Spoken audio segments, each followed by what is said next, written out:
change. I know that's the message that my husband shared this morning through the Father.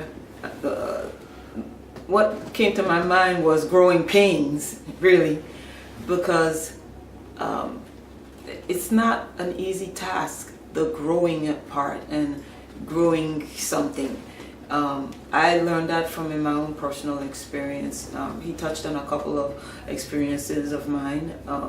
There was one in particular that was very difficult and I found very challenging to do, and that was being a wife, being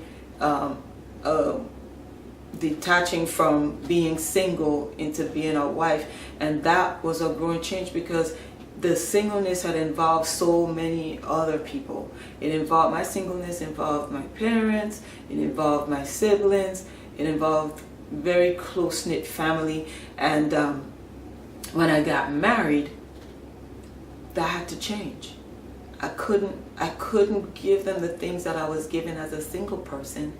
I couldn't be that for them and still be a wife, a committed wife to my husband. And at times that was just like the constant having to choose every time.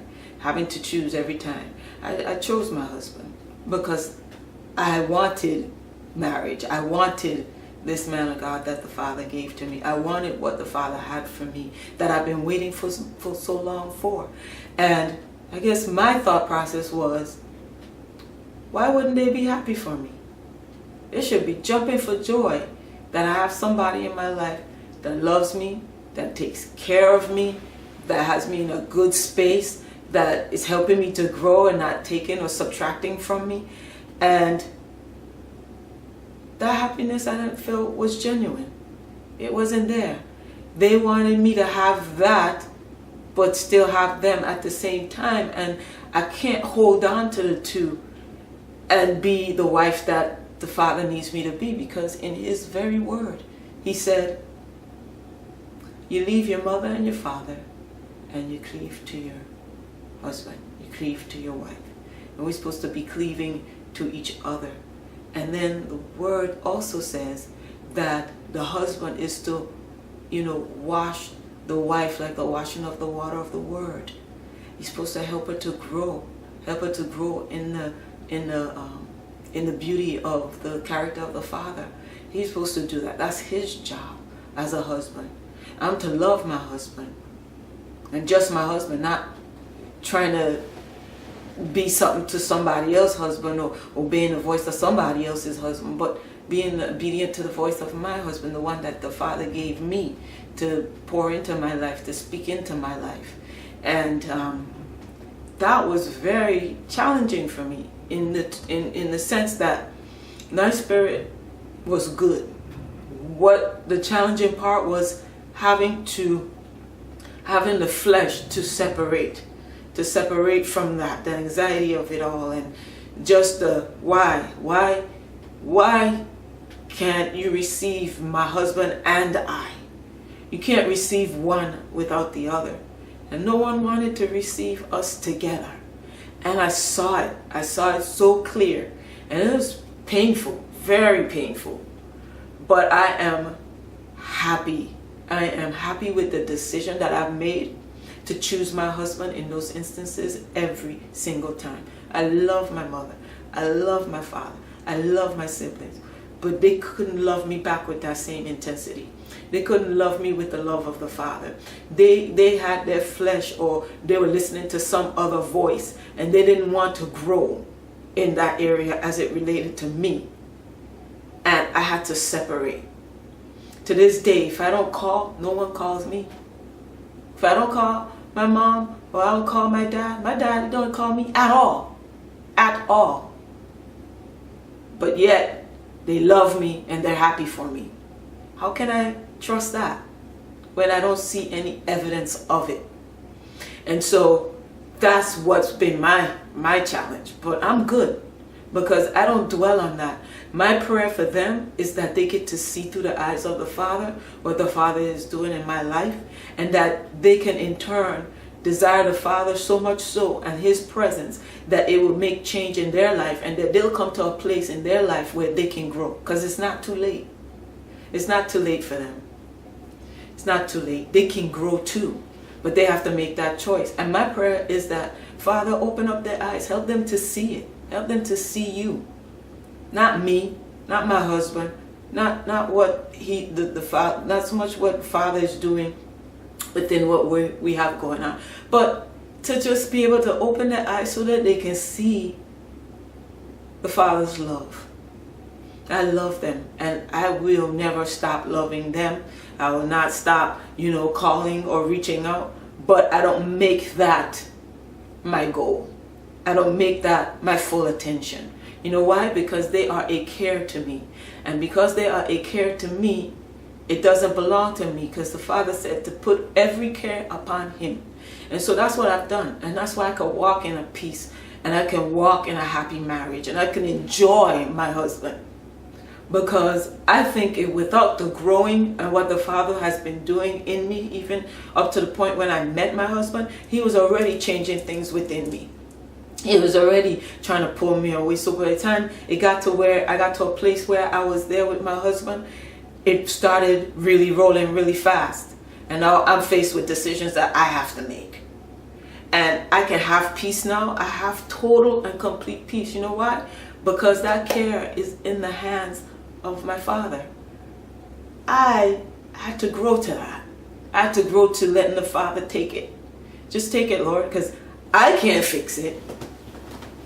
And for me to try to fix something that don't want to be fixed will create havoc in my own personal life that I waited for. And I was like I told my parents in the beginning, I waited too long for this man to come into my life. We're talking 15 years. That's a long time. And I'm not going to let anyone or anything destroy that for me.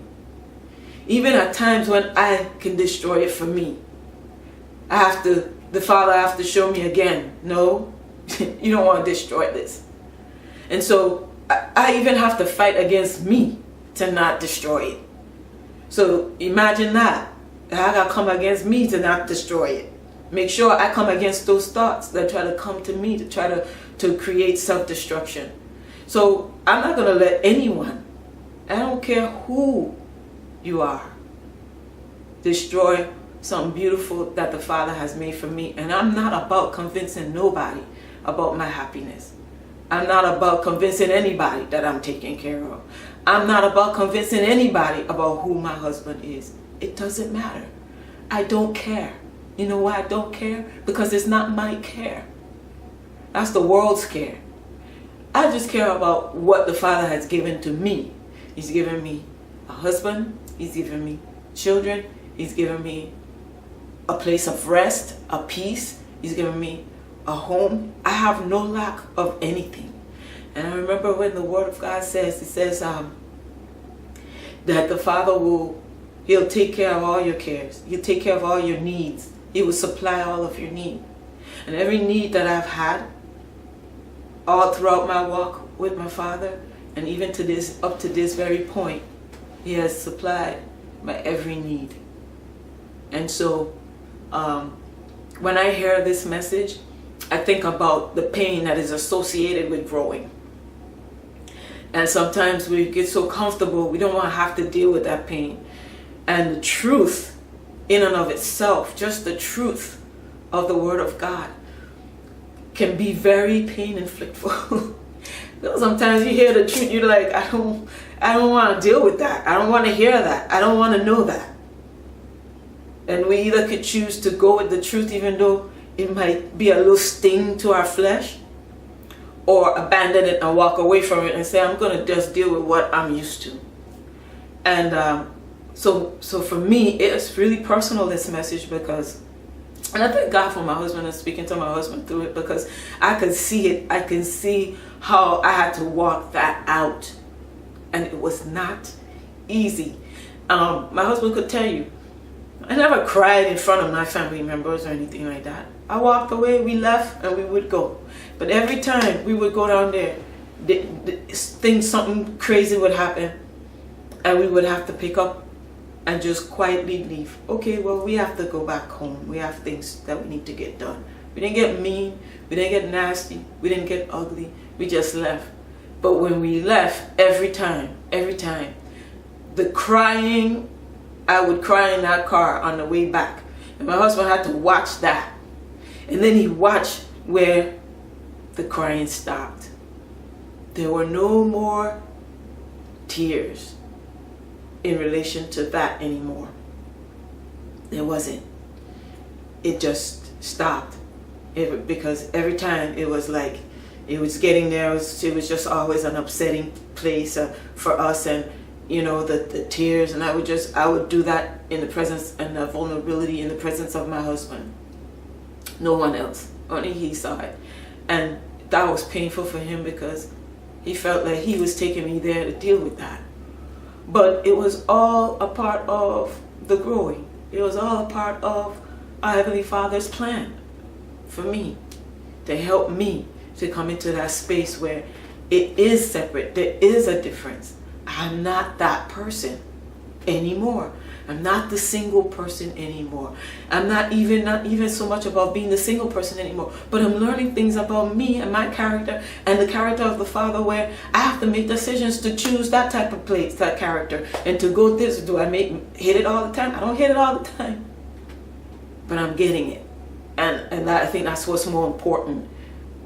Just like with our children, it's not that if they get it all the time, or they do it right all the time. It's more or less, are they getting it? Is it really getting in their spirit, that which we're teaching them, that which we're instilling in them, or what we're pouring into them? Is it really getting in their spirit? And then at times you see where they got it. You can see it in their eyes. You can see it in their actions. You can see it in the way that they remember it, and then they speak it back to you and remind you of what it was that you instilled in them. And that's how the Father sees us as children. He saw me as his child. And the one thing I've always held on to is the fact that everybody could change, but there's one person that has never changed in my life. As that was always something that I held on to, was the fact that the Heavenly Father wouldn't change even when I do. That he wouldn't change his love towards me even when I change. That he would always remain constant in my life, just like he is in the life of my husband. And now my husband is having that life and that presence of the Father in him, and that flows onto me. And now I can expect that same thing from my husband, where it doesn't change on me. Even when I change, he don't change. And that's a great thing. And so I'm loving where I am and where the Father is having me. But as far as the growing and the changes that have to take place, it was to get me to the place that I can say I love where I am in my walk with the Father, and even in my position where I am as a daughter, as a sister, as a niece, to those that are, as a friend, to those that are part of my life and that are still a part of my life. However, they can't be the same way it was before I was married. And it only could take the Father for them to get that. I can't make them understand that. And I had to realize that. And that's why it's so easy for me now to be detached from that, and not from them as my mom and dad. They're my mom and dad. But to be detached from that mindset or that spirit that they're pretty much listening to. Because I'm still the loving daughter, I'm still the loving sister, I'm still that person, but it's to a different level now. It's not where now everything is about them. Now everything has to be about my husband. Everything has to be about the Father and what he wants us to do as a team. And I cannot go backwards. I have to keep going forward. And so I know that there's more growing, because as long as I'm here on the earth, as long as the Father will have us here on the earth, that's a constant. That will never change. You're going to always be growing, but you have to choose that. You have to choose if you're going to keep growing or not. It's a choice, and it's a choice we have to make every day. I'm seeing it now. It's a choice I have to make every day, at work, in the home, outside of the home. it's a decision I have to make every day. I'm going to grow or stay stagnant and go backwards, or I'm going to keep growing in Him. So I thank the Father for this message, and that's really what I got out of it.